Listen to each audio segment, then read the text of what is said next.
उत्तर प्रदेश के पीलीभीत जिले से एक दिल दहला देने वाली खबर सामने आई है। यहाँ एक पत्नी ने कुल्हाड़ी से वार कर अपनी पति की हत्या कर दी और इसके बाद शव के 5 टुकड़े किए और फिर सीमेंट की बोरी में भरकर उन्हें नहर में फेंक दिया।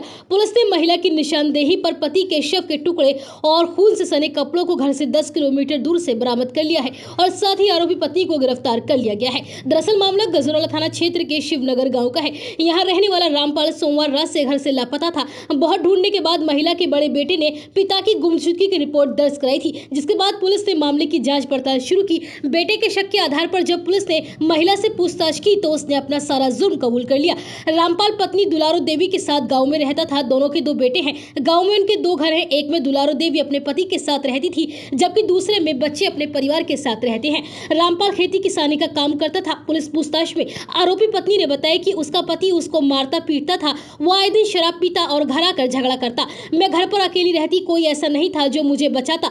कभी कोई गांव का कुछ बोल भी देता तो मेरा पति उसके साथ भी झगड़ा करता था। मैं मारपीट और झगड़ों से परेशान हो चुकी थी। सोमवार रात को जब वो घर आया तो नशे में लग रहा था। मैंने खाने के लिए पूछा, तब भी वह मुझसे झगड़ा करने लगा और मुझे मारने लगा। मुझे बहुत तेज गुस्सा आ रहा था। उस दिन मेरा सब्र टूट गया और मैंने घर में रखी कुल्हाड़ी उठाकर अपने कमरे में रख ली। पत्नी दुलारी ने आगे बताया कि जैसे ही मेरा पति सोया, मैंने पहले उसको चारपाई से बांध दिया और उसके बाद उसके साथ मारपीट की और फिर उसके सिर पर कुल्हाड़ी से ताबड़तोड़ वार किए गए। इसके बाद उसे हिला डुला कर देखा। जब मुझे पक्का हो गया कि अब वो मर चुका है, तब जाकर मैं भी अपने कमरे में सो गई। उसके बाद मंगलवार सुबह उठकर पहले कुल्हाड़ी पर लगा खून साफ किया और उसके बाद कुल्हाड़ी को लेकर मैं बाजार गई। वहां पर कुल्हाड़ी में धार लगवाई और फिर वापस घर आकर पति को कुल्हाड़ी से काट दिया। उसके शरीर के 1-2 नहीं बल्कि मैंने पूरे 5 टुकड़े किए। टुकड़ों को 2 सीमेंट की बोरी में भरा और उसके बाद रस्सी से बोरी कस दी और फिर एक बोरी में उसके खून से सने कपड़े भरे और उसके बाद घर में फैला हुआ सारा खून साफ किया और फिर मौका देखकर घर के पास से निकल रही